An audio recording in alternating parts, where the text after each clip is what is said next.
everybody. Welcome to another episode of Two Strike Noise, everybody's top 20-ish baseball history podcast. My name is Jeff. I am one half of the show as usual. Joining me, the other half from the Pacific Northwest, from the Henry Cotto studios today, it is Mark A. Johnston. Mark, how you doing?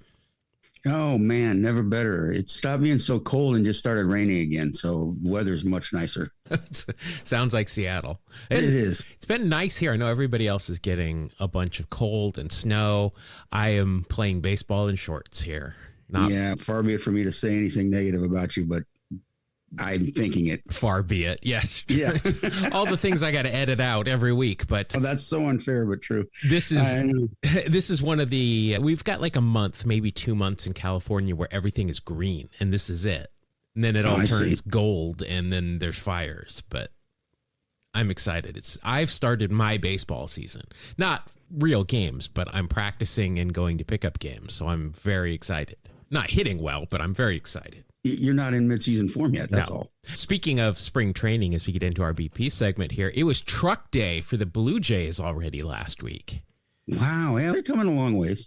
Yeah, I was thinking they've got a ways to go to get down to Florida, and they probably have to unload the entire truck at the border these days. Oh, this is true. Make sure they're not sneaking anything in or anybody in and tariffing the heck out of it. And it's just probably a big deal at this point to get all that done. But it is truck day, or it was truck day for the Blue Jays. I'm assuming we'll see some other truck day stuff. I'm not on Twitter anymore, so I don't know who posts there, but Blue Sky, I gotta tell you, if you're not on Blue Sky for baseball, Blue Sky is pretty good. I think a lot of the people that were or are on Twitter also have a Blue Sky account and post there, but Blue Sky is definitely a good baseball platform if you're looking for social media that is not Twitter or whatever. I don't call it X, just not Twitter. But you can follow us there. You can follow us a lot of places. But, Mark, some other things that have been going on, at least for me, I have been watching the Marquee Network, Masson, a bunch of these baseball networks that are just showing classic games during the offseason, and I cannot get enough of them. I'm watching random, like, Cubs Brewers games from the 80s from a Tuesday in July. It's been a lot of fun, actually. That is fun. And as we get closer, it seems like the days go slower to get to actual real baseball that counts. I'm stoked about World Baseball Classic. I am too, man. Yeah, except for I was talking about it on our Twitch stream the other day. I'm a little down because, like, I see Altuve and is it Bregman? Carlos Correa aren't participating because they couldn't get insurance. So remember, Edwin Diaz missed a whole season for the Mets. Yeah. So I do get it. But also, it's becoming a premier event. It's not as big, obviously, as the World Cup or the Olympics, but for baseball fans, it is so great. And dovetailing, is that the phrase, from how great the World Series was last year. Assuming we don't have a work stoppage at the end of this season, this is going to be another great event for Major League Baseball. And I too, am excited for it. Yay. Yeah, absolutely. I'm going to catch as many games as I can. I'm ready to roll. It's about that time now. I'm a big college hoops fan, too. You don't have that bonus going for you. I got college basketball as my methadone to get me to baseball season. See? Didn't college football just end like last week? College basketball. Sorry. Yeah, but college football, it just ended. Oh, yeah. No, it did. Yeah, and we're into college hoops. Boy, exciting. Not for me, but for anybody else. So I mentioned I was watching a Cubs game. I was on Marquee. It was, like I said, it was from the 80s. It was so weird, though, because the original broadcast didn't have any kind of score bug or anything.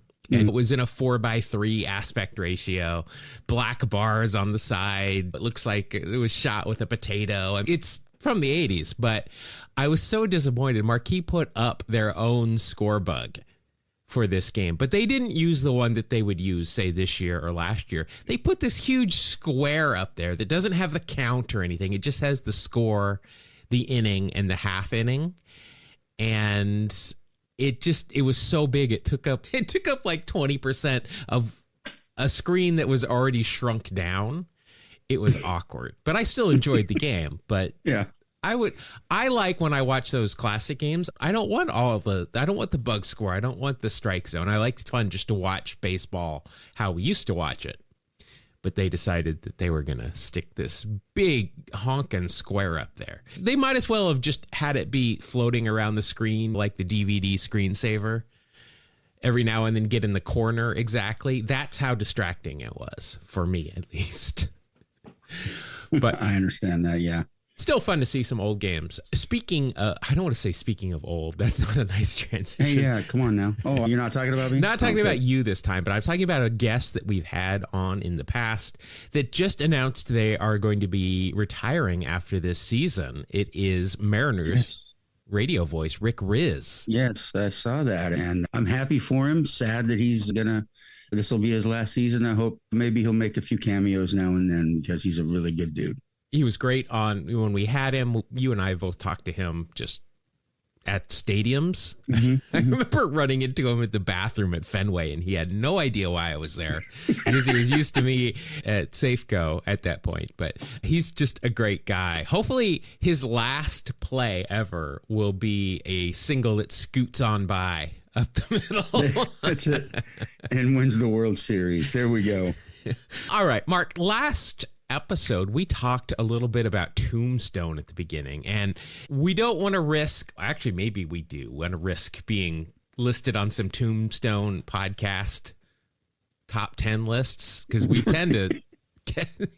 tend to fall into those things a lot. But for the rest of BP here, I do want to just revert back to that. I've got some Tombstone stuff, and we also decided, we do it sometimes around holidays and other things, that you and I were going to come up with some baseball names that were related to Tombstone. So We've got those to do, but I've got a couple of things here first that are baseball related that I wanted to mention. So I've mentioned Colma, California before. It's here in the Bay Area. It's in San Francisco. George High Pockets Kelly is buried there. Ah, yes. Some consider him to be the least worthy of all Hall of Famers. He was considered tall, thusly the High Pockets nickname, though he was not exceedingly tall by today's standards. But he is buried in Colma, California. Of which there's even a BART stop at Colma. You could get off and probably walk right to this cemetery. Also buried there, Wyatt Earp. Oh, really? Yes. I'm like, why would he not be buried in like Tombstone or somewhere in Arizona or Colorado? Dodge City, or something? Yeah, exactly. But I'm going to definitely have to make a trip to see George High Pockets Kelly, but I also want to go see Wyatt Earp. Why is he buried in San Francisco? I don't know. But also in Tombstone, the movie, the role of Marshal Fred White, played by Harry Carey Jr. Yes, that's right. Not related to the Harry Carey from the baseball world, but Harry Carey Jr. was 72 when he played the role of Marshal Fred White in the movie Tombstone. The actual Marshal Fred White is believed to have died at either 30 or 31 years old. So close. He's like Joey in Friends, who thinks he can still play a teenager. He's like Steve Buscemi in the "Hello, fellow kids" meme. I'm Harry Carey Jr. I'm totally 30 years old here. Ignore the walker and all of the loose skin. I am definitely. Maybe the real Harry Carey, or the real Fred White, maybe he just aged really rapidly. He Benjamin Button. It was a rough time. It was a Benjamin Button situation, probably for Fred White. Also, prior to being aligned with the Cowboys in the movie, Sherman McMasters. Yes. He was a Texas Ranger. Oh, there you go. So see, I've got some things out there. Also, I want to mention that Frank Stallone is in this movie. He plays Ed Bailey, who was not the Ed Bailey that I think of, the 6-time All-Star catcher for Cincinnati and San Francisco, but he does play a character named Ed Bailey. Prompting that famous line, "Wyatt Bailey, are we cross?" Are we just going to quote the movie again? Oh, I hope so. Yeah. So I've got a couple of other guys from the credits, or people from the credits, I wanted to call out before we get into the actual movie itself. Candy L. Walken was the key hairstylist which just made me think of Candy Maldonado or John Candelaria. Okay. It's a reach. It's a stretch, I admit. There was a driver. One of the drivers on set was named Mike Morgan. Okay. Let's see. Also, I mean, Kurt Russell was in the movie. So yeah, good point. I've learned a lot about this movie in the past week looking for these names. The original director got fired like a month in because they were so far behind schedule. They brought another director in, but Kurt Russell essentially directed this movie and changed the whole plot to revolve around him and Val Kilmer. So not so much a popular figure on the set of Tombstone. He took a lot. Thank goodness. Yeah. So the original director wrote it and did a fantastic job of the dialogue. It's quick. It's, relates to the time period, the way they used to talk. Apparently Kurt Russell stole all the good lines and gave them to him and Val. Certainly seems that way. Yeah, they've got a lot of great lines. So before we get into any of my names here, let's hear some of your Tombstone baseball names. The first name that came to mind when we did this was Dusty Baker. Oh, I didn't. I don't have that. Yeah, good old Dusty. Have you seen Dusty coming down the road? It seems like a cowboy name. So yeah, I went with Roy Halladay because he was, of course, nicknamed Doc. Sure. That was the easy one for me. Absolutely. That one makes sense. How about the one and only Cap Hansen? Does that sound Old West to you? His nickname as well, the Marshal. The Marshal.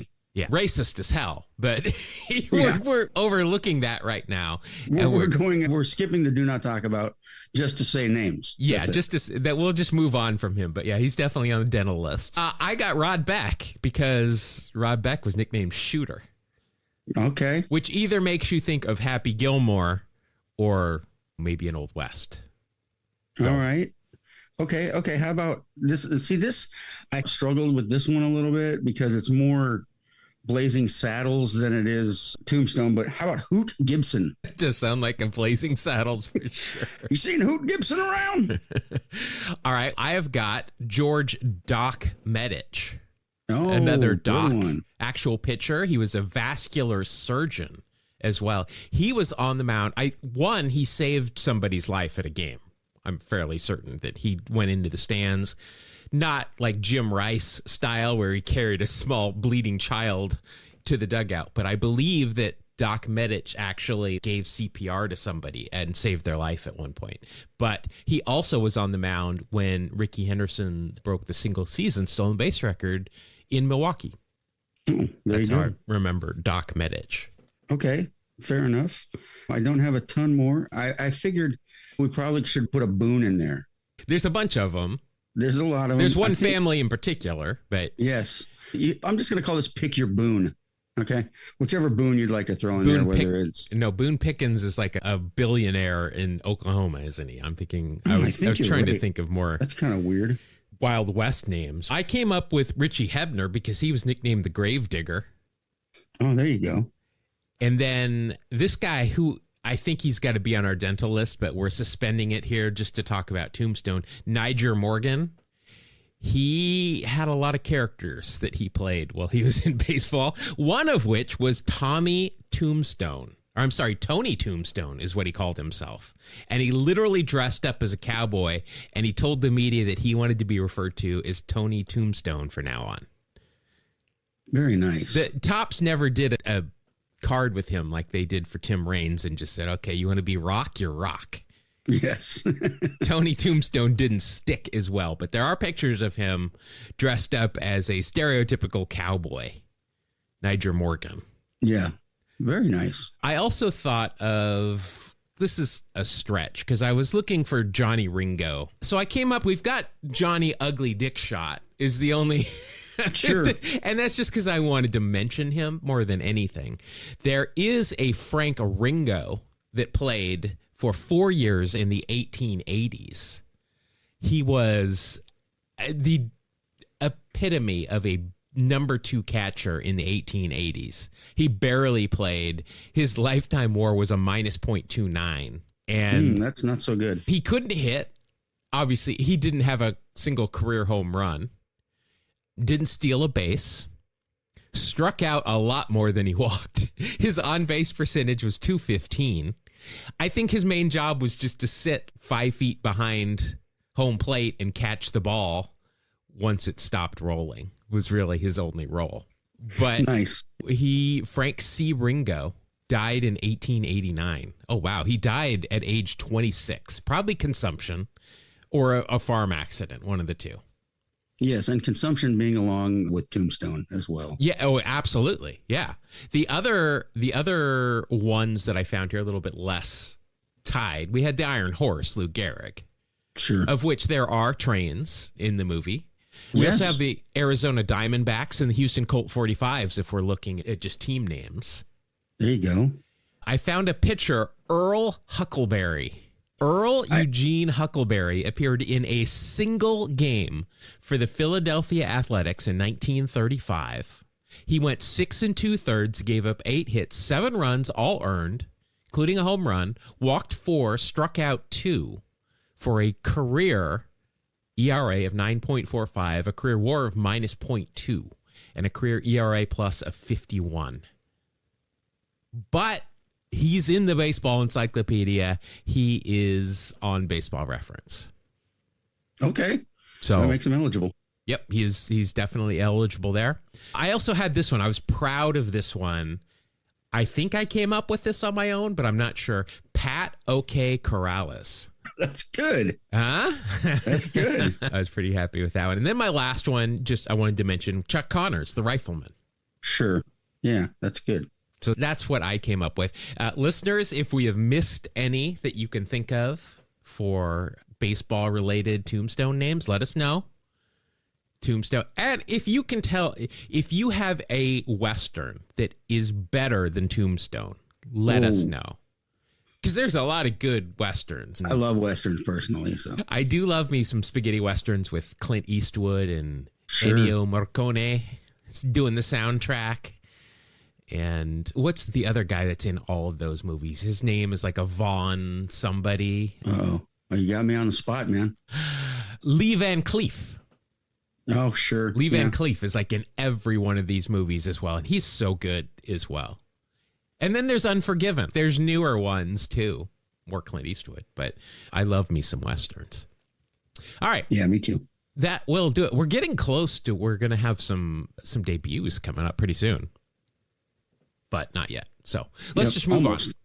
Let's move on. Let's let the grounds crew come out and do their thing. They've spray painted along the foul lines 2026 spring training already. They're ready to go on the field. So the field looks great. Mark, I have got a story this week. We've talked about this guy so many times. I don't know why it never struck me to just do a whole story on him. But I thought to myself, why don't we talk about the original Slidin' Billy Hamilton this week? Okay. With Ricky, we talk about Slidin' Billy all the time. And of course, we are talking about the original Slidin' Billy from the 1800s, not the non-Slidin' Billy Hamilton of the current age. That's right. It's a little bit of a difference. But most of the guys we talk about from the 1890s, to be honest, look either like Laurel or Hardy. Maybe Abbott and Costello might be a better one of those two. They're either really tall and skinny or stocky and a little wide.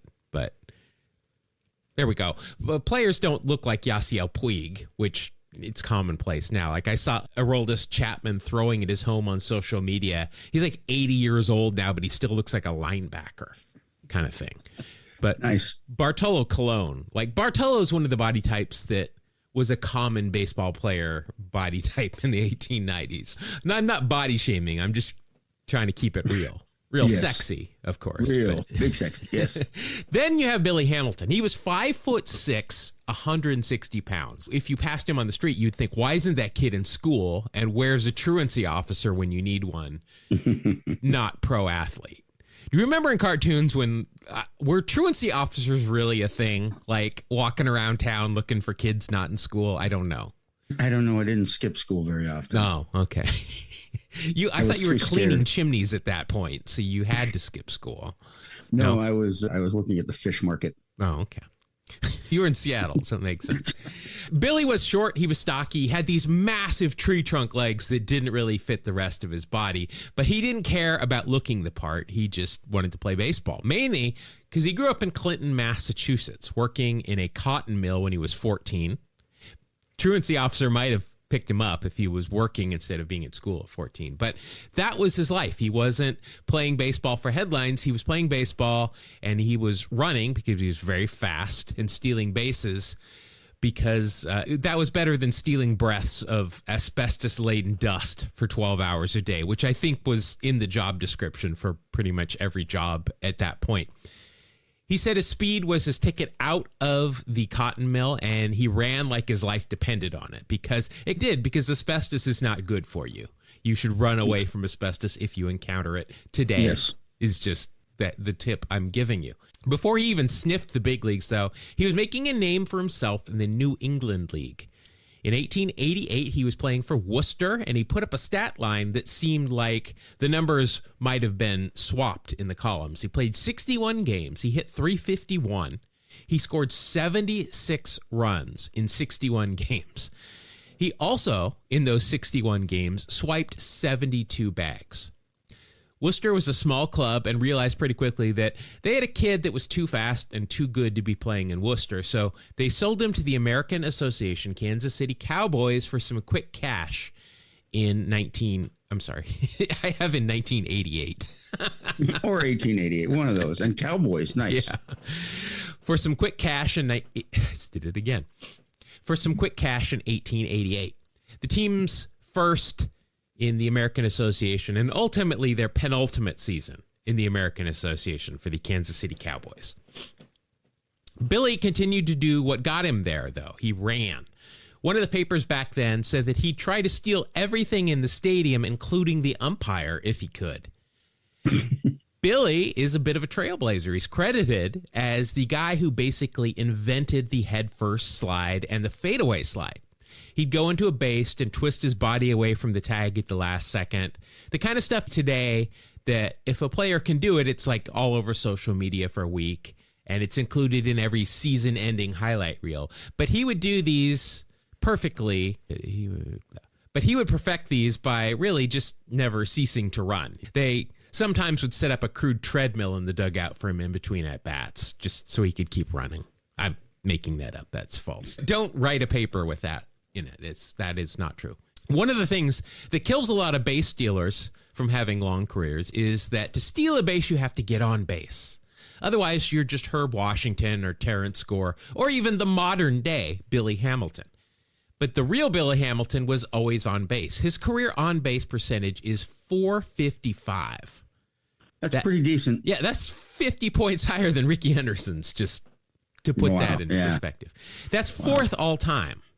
He is behind Ted Williams, Babe Ruth, and John McGraw. Now, John McGraw, by the way, is only in the Hall of Fame as a manager, but he was actually a pretty good ball player.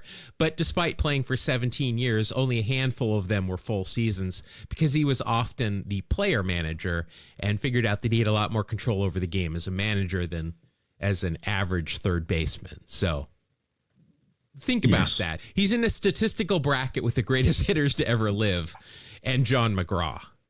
But he was doing it by simply pressuring the pitcher not to make a mistake. The very first walking triple, if you will, is sliding Billy Hamilton. He walked over 100 times in 5 different seasons, and he'd just stand there, tiny little strike zone, and he'd foul off pitches until the pitcher's arm felt like it was going to fall off, because that's the way that they did it back in those days. This takes us to the Phillies.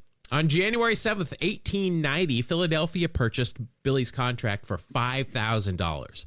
The Cowboys were broke. They were disbanding. It was fire sale time. They wanted to get whatever they could for whatever or whoever anybody else wanted. So at the time, the Phillies were in a tough spot because a bunch of their players had just jumped ship to join the Players League. Phillies were scrambling to fill holes on the roster. They had minor leaguers, anybody that they could get from other clubs, and Hamilton seemed to be the perfect fit to take over in the outfield. I hate to just skip over Billy's first 4 seasons in Philly because they were really good, but he hit a collective .341, had a .446 on base percentage, walked 3 times as much as he struck out, scored 516 runs, and stole 313 bases in 4 seasons.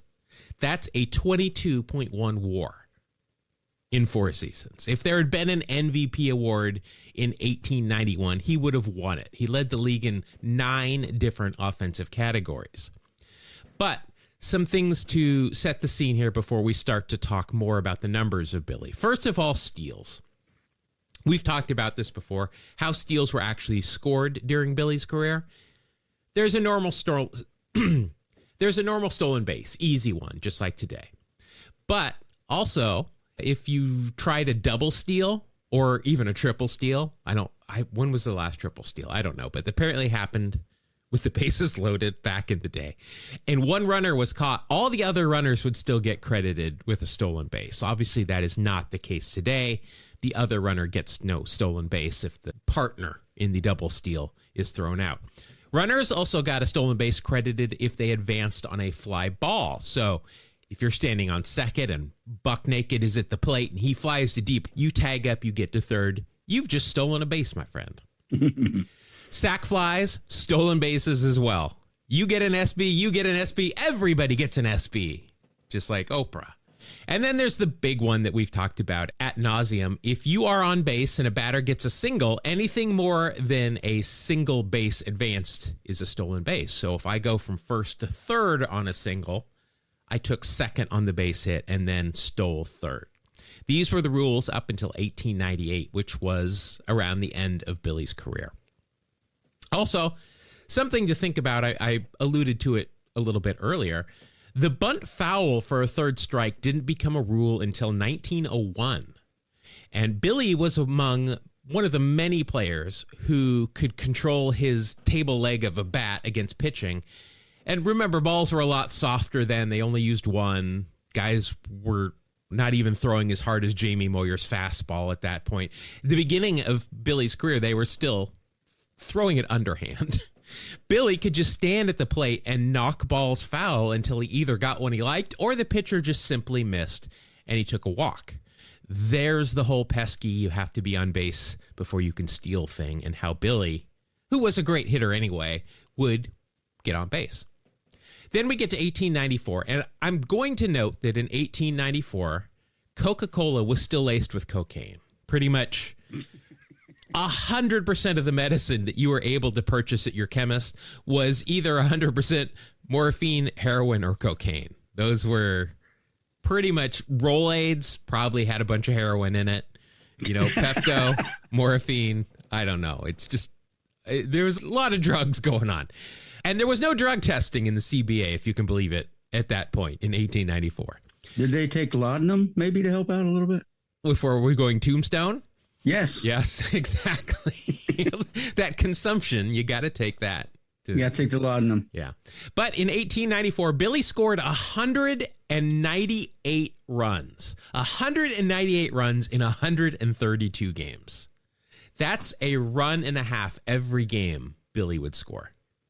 Babe Ruth never got close to that. Rickey Henderson never got close to that. To get to 198 runs, you basically have to be living on third base. Just a bit more on that. Billy's runs scored per game over his career was 1.06. Rickey Henderson and Ty Cobb, both 0.74. Babe Ruth's 0.88. So the dude hit the pay station a lot. Man, I guess so. The 1894 Phillies were pure statistical anomalies across the board. Billy hit 403, and he didn't even lead his own team in average. Fellow Hall of Famer and Niagara Falls aficionado Ed Delahante, and a full point in Wax Pack's Heroes for his mustache alone, Sam Thompson, both hit above 400 as Billy did. It's the only time in history that an entire starting outfield hit 400 or better. Wow. So you've got Billy on first, he steals second, he steals third, and then one of these giants just knocks him in with a sac fly. Billy gets another stolen base on the sac fly. it's a great gig for Billy at this point. On August 31st of that year, he stole 7 bases in a single game against Washington. 7 bases. It's a mark that he shares with fellow 1880s player George Gore. Since then, though, only 4 other players has ever recorded 6 stolen bases in a single game. Eddie Collins did it twice in 2 weeks in 1912. No doubt told people about it ad nauseum for the rest of his life because he's cocky Eddie Collins. Base stealers, though, tend to bother people. Eddie Collins was hated. Ty Cobb, hated. Maybe not always because of his cockiness, though. Other things that might have been blown out of proportion. Rickey Henderson, cocky, brash, hot dog. People would describe Rickey. Billy, likewise, though, was so annoying that other teams generally hated him because he was so good. One of those teams, and show favorite, the Cleveland Spiders, had a third baseman named Chippy McGaw, which is just great. I love that name, man. Chippy finally snapped, and I'm guessing showed us why his nickname was Chippy. Billy was doing his usual stuff, stealing bases, talking about how he was going to steal a base or was about to. And McGar didn't even try to tag Billy out when he tried to steal third. He just picked Billy up. Remember, Billy's not a big man. He's only 5'6", 160. Picks him up, takes him over to the stands, and dumps him over the railing into the stands. Okay. I could find no specifics about what happened after that, frankly, because I'm sure this actually never happened. But it's one of those great baseball stories that is told, but there's no detail because it never happened. But it's still fun to talk about. Nobody had a lot of power in those days, but in May 1893, and we're working off some spotty records at best here, but he hit a leadoff home run and a walk-off home run in the same game. The first guy to ever do that. I was trying to find out more about this because I wanted to know if they were both inside the park jobs or actual over-the-wall shots. I'm guessing it's probably the former rather than the latter, being Billy Hamilton, but no, couldn't find out. It's such a weird, specific way to ruin a pitcher's day, though. You start the game with the home run, and then an hour or two later, you end it by doing the same thing. It's ultimately one of the coolest things you can do. And it didn't happen again for 64 years. Wow. After Billy did it. And in fact, it has only happened 5 other times. Just like my favorite base stealer, Billy knew that he was the best. After he retired, everyone started obsessing over this new guy, Ty Cobb, and some of the other guys that were fast and could steal bases. And Billy felt completely ignored. He spent his retirement in Worcester, and he was fuming. He was just fuming about all these articles about Ty Cobb and his stolen bases. By 1973, he was 71 years old, and he was still pissed. He wrote a letter to the Sporting News basically saying, look, I'm the greatest base stealer ever, and if you people actually bothered to count the stats right, you would agree with me. So he literally called for a recount. He knew the record keeping in the 19th century was a mess, and he knew that Cobb was getting credit for stuff Billy had been doing decades earlier. So he told them, I am and I will always be the greatest, and if they ever just recount, I will get my just reward. It sounds a lot like Rickey's speech when he broke the all-time record. It does a little bit, doesn't it? Luke Brock was the symbol of great base stealing, but today I'm the greatest of all time. Thank you. Now, I'd be remiss here if I didn't point out again that Billy was credited with who knows how many stolen bases where we advanced from first to third on a single or on a fly out, that kind of things. But yes, by all means, learn to count and you'll see I'm the greatest. The crazy part, though, is he was right, because before Ty Cobb came along, everyone pointed to blah, blah, blah. Before Ty Cobb came along, the guy everyone pointed to as the stolen base king was Arlie Latham, with around 700-ish career stolen bases. But decades after Billy passed, researchers actually went back through the old box scores, and they found the official tallies, and they were way off. Once they fixed these box scores and redid the math, it turned out that Billy did indeed hold the all-time stolen base record for 81 years, more than Ty Cobb. Lou Brock didn't even pass him until 1979. He had 973 career steals, and he did it in only about 1,500 games. For comparison, it took Ty Cobb almost 3,000 games to get 892. Wow. So Billy Hamilton, as I mentioned, he's one of the only guys to ever score more runs than games he played in. He scored 1,697 runs. He only played in 1,594 games. So that equals that 1.06 runs per game that I told you about. The second highest total is Harry Stovey, who had 1,495 runs in 1,488 games, which is almost exactly 1 run per game. Yeah. George Gore, I mentioned him. He's just about at 1 as well. Just some other names that you might be more familiar with who had more walks than strikeouts. Joe DiMaggio, career 790 walks, 369 strikeouts. Yogi Berra, 704 walks, only 414 strikeouts. Ted Williams, 2,021 walks, 709 strikeouts. And then Tris Speaker, this is just a stupid stat, 1,381 walks.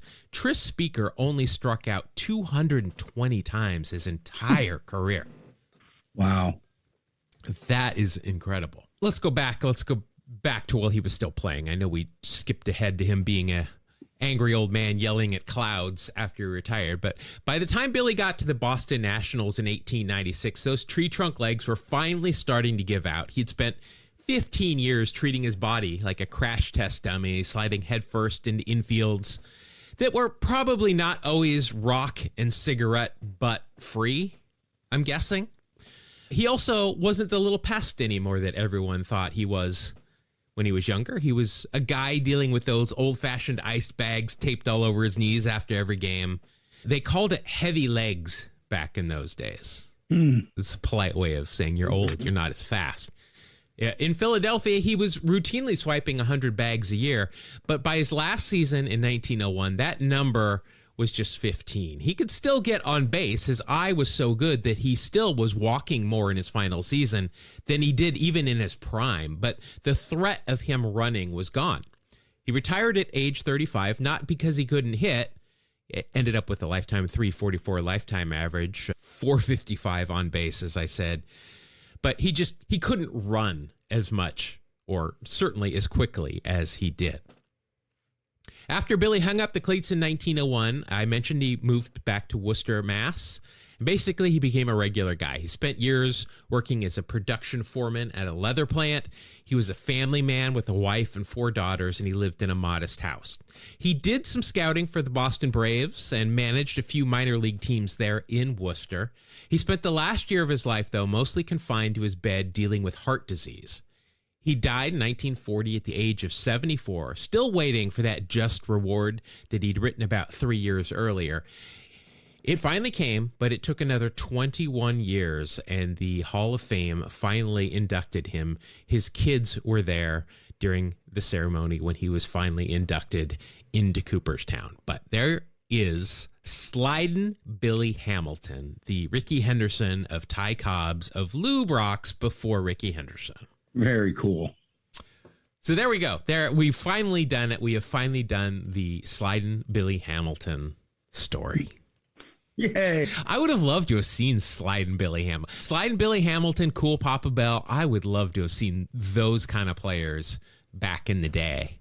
Man, that had to have been just added pure excitement to the game. Those guys, when they get up to bat, and especially when they get on base, it's amazing stuff. Yeah, and so I was doing research. I wanted to see what kind of player was he defensively, because he's got this speed. He was considered average, and because they didn't wear gloves at that point, or if they did, they were just like isotoners. They're Right. just you don't have a Mel Hall Luis Polonia glove out there, which might be good because those guys are both on the dental list for specific reasons, and they had those extra long gloves, so there might be a correlation. But it could be. He could get to balls. It's just a matter of then catching them. But it also helped him steal bases because catchers weren't set up right behind home plate. Pitchers were not winging the ball over there trying to pick people off. They weren't even winging the ball into home plate. So he could get a much bigger lead and be off And I'm guessing most of his stolen bases weren't even close. Like, he's standing up when the shortstop or second baseman catches the ball from the catcher is what I'm guessing. Right. But just incredible numbers by Hall of Famer Sliding Billy Hamilton. All right. Very nice. Thank you, Jeff. Mark, I can see by the big clock on the wall. We've got one of those novelty clocks. It's actually executive producer Mitch, and it's his arms are Yeah, we have a grandfather clock here. Yeah. And my grandfather is actually in it. Are you okay? No. Are you doing okay? Good. He's fine. Okay.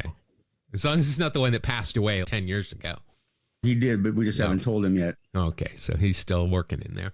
Big mop of hair, it's a toupee on top of this novelty clock of executive producer Mitch, though. I don't know where that comes from. Yeah, but it's got to be a weave. Okay, yeah, it's up there. But I can see by that clock that it is time for us to wrap up this segment and head into our final part of the show. That is the part that we refer to as Wax Pack Heroes. Wax Pack Hero! Gonna pull a Wax Pack Hero! Got stars in his eyes! Hero! On a podcast tonight! Hello again, friends. It's time for another installment of Wax Pack's Heroes. Before we can start, though, let's go over the rules. Mark and Jeff are going to play an old-fashioned game of war, except this is more like baseball reference war. They'll each get one card and will score the baseball reference war of the year of the card. But wait, they can add or subtract points depending on certain aspects of the card and the player's season. Any 80s baseball aesthetics the card displays will earn an extra 1/10 of a point. Or if they don't like something, like 2-in-1 stirrups, they can subtract a 1/10 of a point as well. Also, if the player won any awards that season, they get a 1/2 a point for each. If the player led the league in any categories, they'll get a 1/10 of a point for each positive category, but minus 1/2 a point for each negative one. If there's a Hall of Famer anywhere on the card, that's a whole extra point. If the player had a Costacos Brothers poster made of them, they get a 1/2 a point for that. If Rickey Henderson or Nolan Ryan get pulled, the round is over. Jeff automatically wins if either pulls a Rickey card, and Mark wins if Nolan is pulled. If the player has any pop culture references, they get a 1/2 a point, unless they appeared on Seinfeld, The Simpsons, or Sabrina the Teenage Witch. That, friends, is a whole point for each.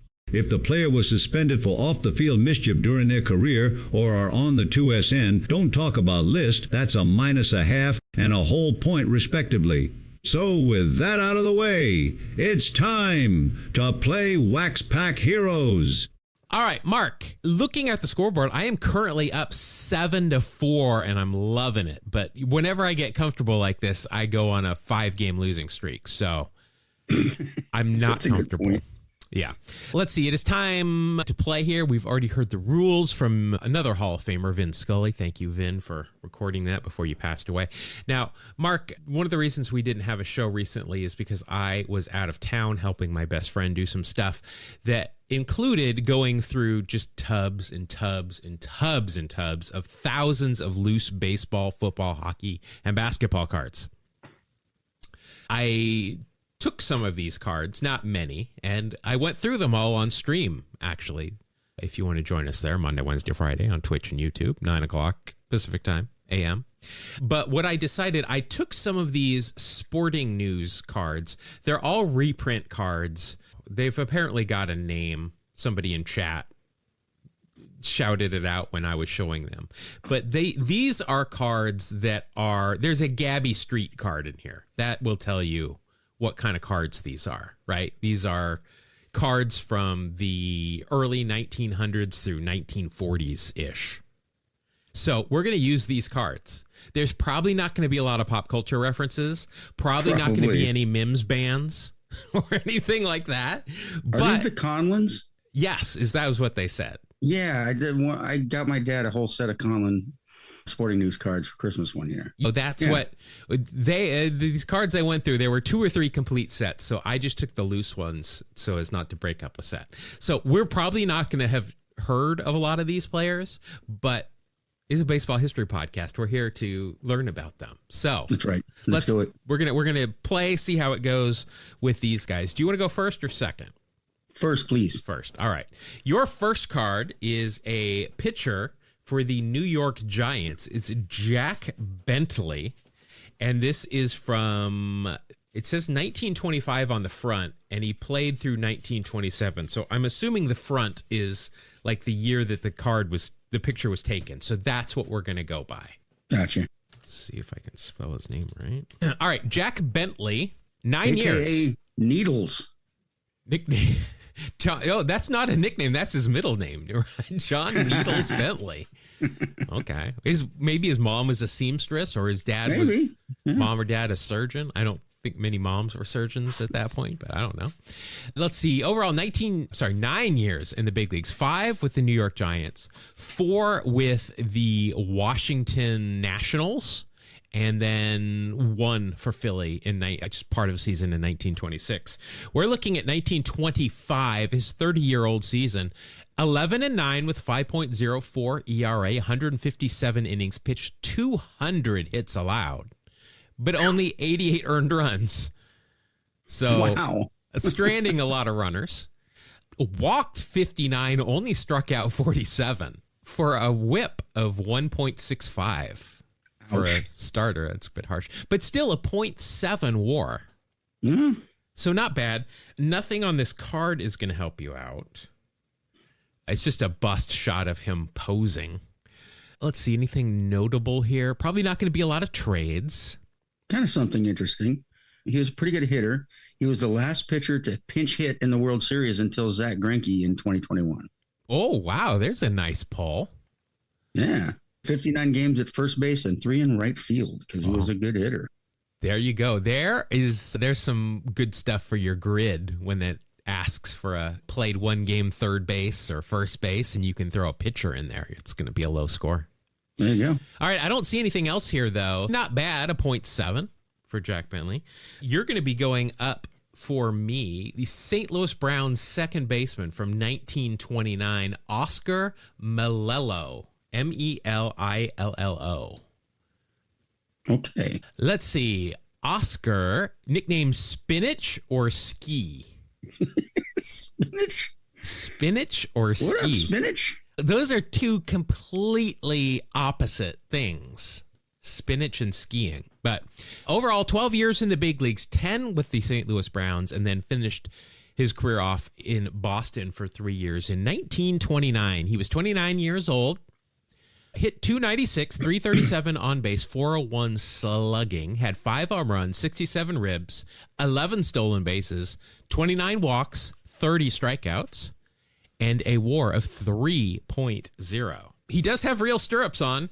I'm guessing if it's a full body shot, we're going to get real stirrups. Yeah. I don't think there's going to be many fakes. Yeah, and if it's actual game action at the plate, they're not going to have batting helmets on, nor batting gloves.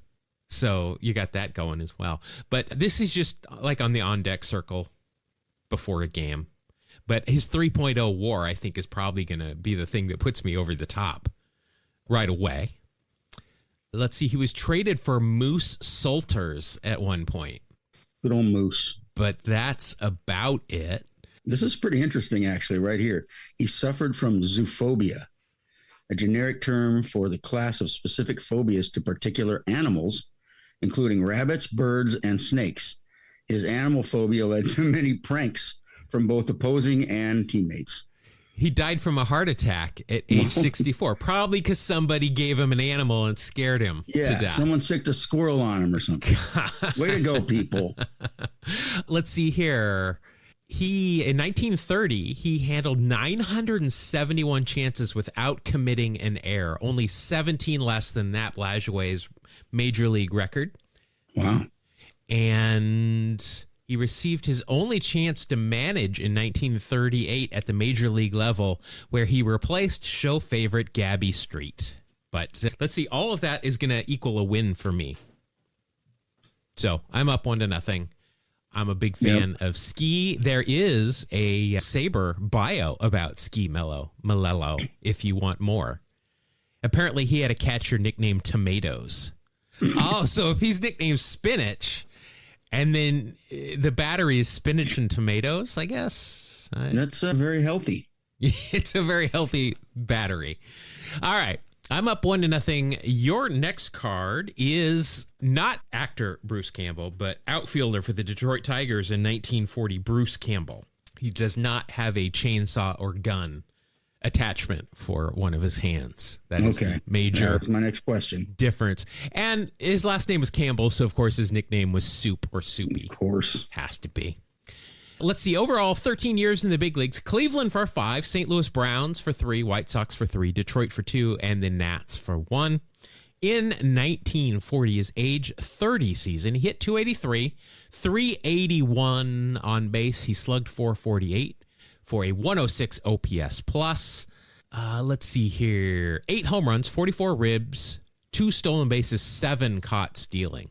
He did walk 45 times, only struck out 28. For a WAR of 1.0.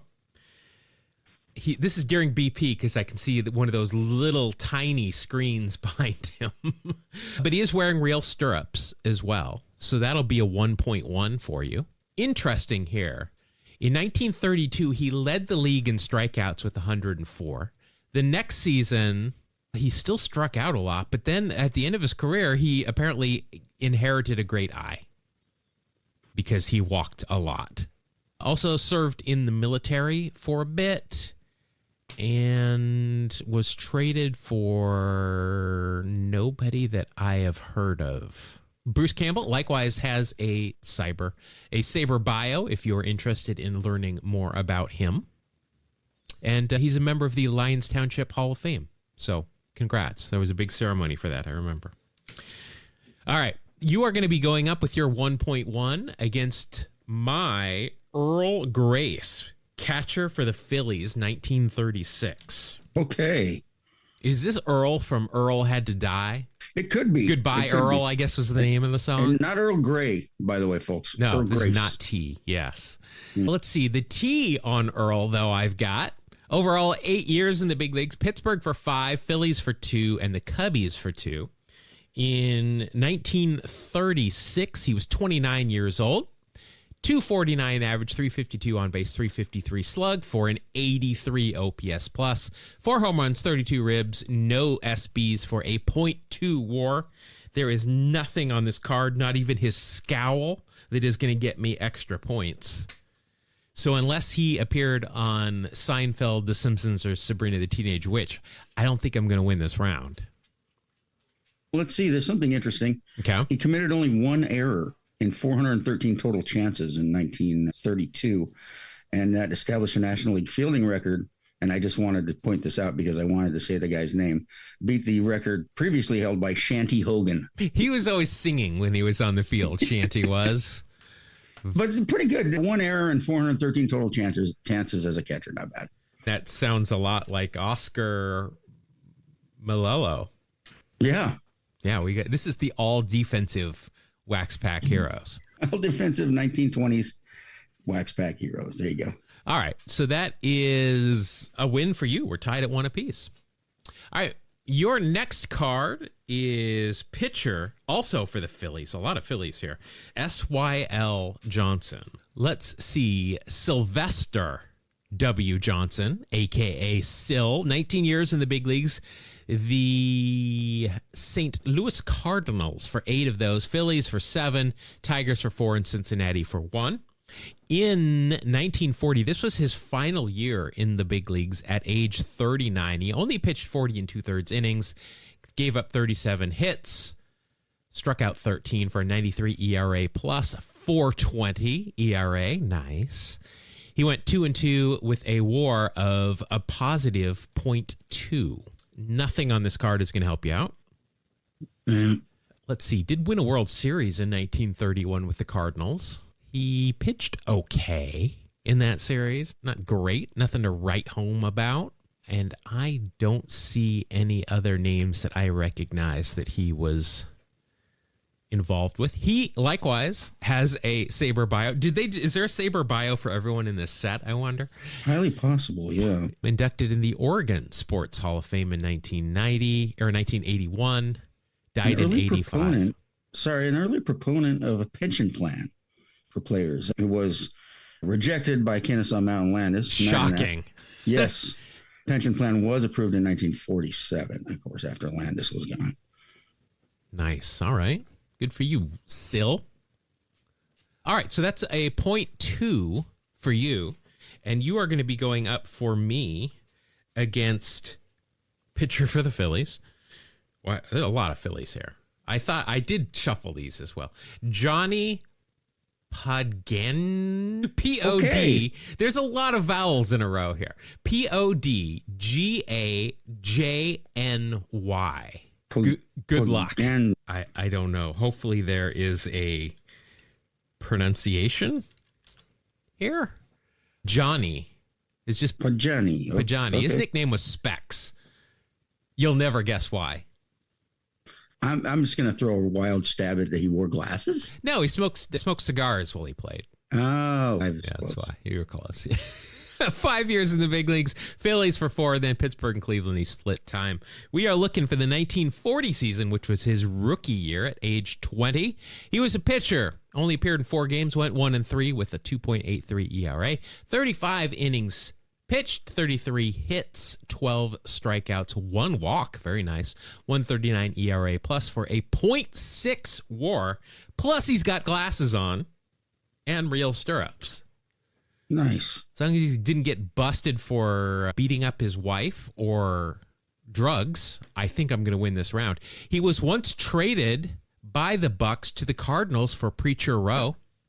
Does have a Sabre bio, which is good because his Wikipedia page is literally 2 sentences. That means that this person, Gregory H. Wolf, had to have done a lot of research in here, including a whole paragraph on how to say his last name. Oh my God, this is a long. We should really go back and read these. These are probably really good. He was popular with Orioles fans. The president of Pimlico Horse Racetrack named a race after him, the Pojami Handicap. Huh. And he was an honorary fireman, capitalizing on his role with the club when he was given that role in a pregame ceremony. All right. We now know more about Johnny Pojani. That's a weird name now that I think about it than we did before. But I will take that win. It is 2-1. And I'm 1 away from winning it. Uh-oh. All right. Your next card is pitcher for the St. Louis Browns, Lefty Mills. You'll never guess which handedness he is. He's amphibious. He is amphibious. Howard Mills bats and through left is what it says here. So I guess that puts that to rest. Overall, 5 years in the big leagues, all 5 of them for the St. Louis Browns. 1938, he was 28 years old. He went 10-12 with a 5.31 ERA, 210 innings pitched, 216 runs allowed, struck out 134 for a 94 ERA plus, led the league in hit batters the next year. But this year, good news for you, a 2.5 WAR. Wow. He does have real stirrups on, if you can believe it. So that'll get you an extra 1/10 of a point. Nothing else on this card is going to help you out. Sabre bio, which is good because, again, 3 sentences, 1 paragraph for Lefty on Wikipedia. Let's see, anything quick we can find here. Served in the military. Always want to mention that. Wow. These writers that do these Sabre bios do such a great job. This is a very in-depth article about Lefty Mills that we're not going to get into right now. But you have got a 2.6, and you will be going up for me. Who is this? It does not tell me what position he played, but he's a Hall of Famer, so I like that. Bobby Wallace, here of the Cardinals. Bobby Wallace. Sounds like a NASCAR driver from the 90s. Bobby Wallace, yeah. Let's see, overall 25 years, 15 for St. Louis, the Browns, 5 for St. Louis, the Cardinals, and then 5 for Cleveland. He is a Hall of Famer. I like that. Uh-oh. This card says 1918, which was his last year, his age 44 year. Uh-oh. Only appeared in 32 games. He hit 153, 202 on base, a 14 OPS plus, and a minus .7 WAR. Wow. He is a Hall of Famer, so that'll get me a whole point. So that'll be a .3, but nothing else on this card is going to help me out. And I remember he was on Sabrina the Teenage Witch, but they cut his scenes out. So I don't get the points there. Bummer. It's as aired is what it is. He was, this is interesting. He was a member of the Cleveland Spiders, but he was assigned to the St. Louis Perfectos in 1899 by the Imagine Cleveland that. Spiders. We know what's going on there. Yeah. Come on, guys. All right. That's a win for you. Interesting. Wallace claimed to have invented the continuous throwing motion as a shortstop. What does that mean? Like Walt Weiss, you never stop and pick the ball up. You never clutch? Is that what it's talking about? Well, it's like the continuous, like when you run after a ball and you stay in motion and you throw it while you're in motion. Oh, so like the Derek Jeter icon. The Michael Jordan's got the shadow of him dunking, and Jeter's got his jump throw, essentially. That's it. Yes, I think so. All right. His nickname, Mr. Shortstop, and he had a record broken by another dental list member, Omar Vizquel, in 2012. Oops. Yeah. All right. So your next card in our final round here, you have got a outfielder for Cleveland, 1936, Roy Weatherly. Let's see. Stormy was his nickname. We're getting good nicknames. I get it. Weather. 1943, he won a World Series with the Yankees. Overall played 10 years in the big leagues, 7 for Cleveland, 2 for the Yankees, 1 for the New York Giants. Also missed 2 years for military service. This is 1936, his rookie year. He hit 335, 364 on base, a 519 slugging for a 113 OPS plus, 8 home runs, 53 ribs, and a 1.8 WAR. As a rookie. Very nice. Okay. Nothing on this card, however, is going to help you out. Let's take a look at some of his stuff here. He's got a Sabre bio, a very interesting picture on Wikipedia. I'm not going to comment on what's going on there. All right, so you've got a 1.8 as your final card here, and you will be going up against Detroit Tigers' third baseman. I'm going to call him Marvelous Marv Owen. I don't know that's his nickname, but I'm going with it. It is now. Yep. Let's see. Marv Owen Frack.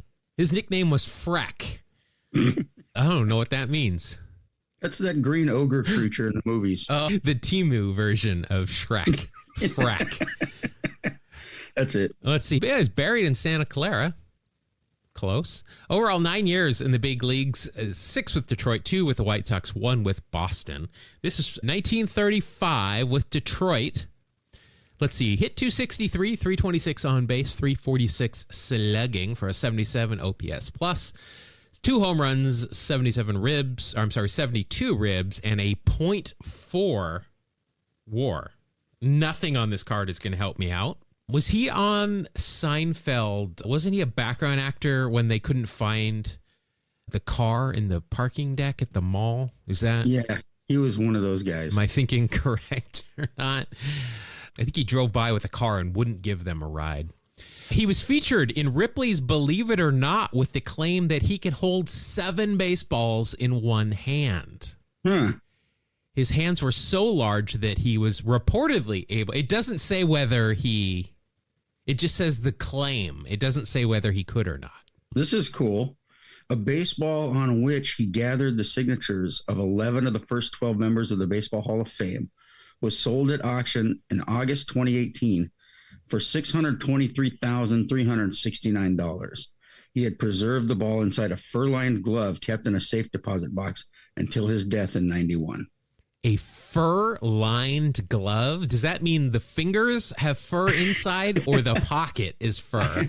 I would assume that the fur was touching the ball. It's got to be like a display, right? Not like an actual full-size baseball glove lined with fur. Can you imagine that, though? 11 of the first 12 Hall of Famers? My goodness. Shortstop with the fur. Let's see. He actually seems very interesting. This guy might need his own episode beyond the Ripley's Believe It or Not. In 1934, the Tigers' Battalion of Death infield collected 769 hits. Owen was included in that, along with the Mechanical Man Charlie Gehringer, Hank Greenberg, and Billy Rogel. Wow. Huh. That's pretty. Plus the Battalion of Death. I love that. We can't get away. We cannot get away from Tombstone. No. Let's see. Game 7 of the World Series in 1934, Joe Medwick of the Cardinals tripled in the 6th inning and knocked Owen down with a hard slide into third. Owen stepped up to Medwick as he lay on the ground and suddenly began lashing out at Owen's legs with his spiked feet. The two players fought, and when Medwick returned to left field in the bottom of the inning, because they weren't tossed, of course, the Detroit spectators pelted him with fruit, bottles, and other debris. Sports writer Paul Gallico described the fans as, quote, a deadly and vicious mob. Whoa. He added, quote, the next moment the air was full of flying fruit, apples, oranges, bananas, and beer, not a fruit, and pop bottles. I watched the crowd and Medwick and the pelting missiles through my field glasses. It was a terrifying sight. Every face in the crowd, man, woman, and child, was distorted with rage. They yelled, hey, Medwick, ducky. We're here all terrible. week. We're oh, here my all gosh. Week. All right. Well, that is nowhere near a 1.8. So you have won, my friend.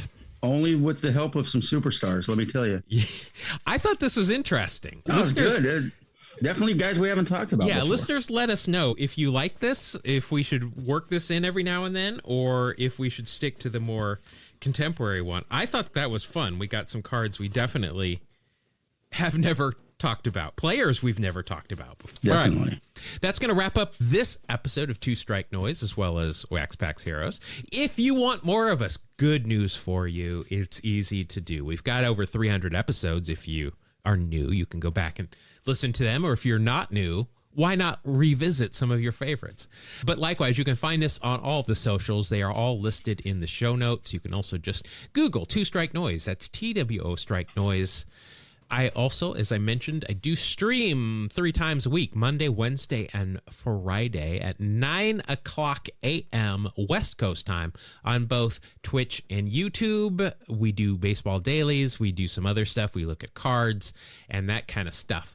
I think during the World Baseball Classic, we're also just going to watch the games together. If you want somebody to talk to while you're watching the games, that would be a good time to join us as well. Or you can just watch the VODs. But also, Mark, you have an email address that is in use. Yes, write to us. We're desperate for attention. You can write to us at Two Strike Noise, spell it out, TWO, strike noise @gmail.com. All right. Thank you very much for listening again. Hopefully we'll be able to get back into our groove here and return to our every week type of thing. But thank you again for listening to us, and hopefully we will see you again on the next episode of Two Strike Noise. Thank you. God bless you. Have a great day.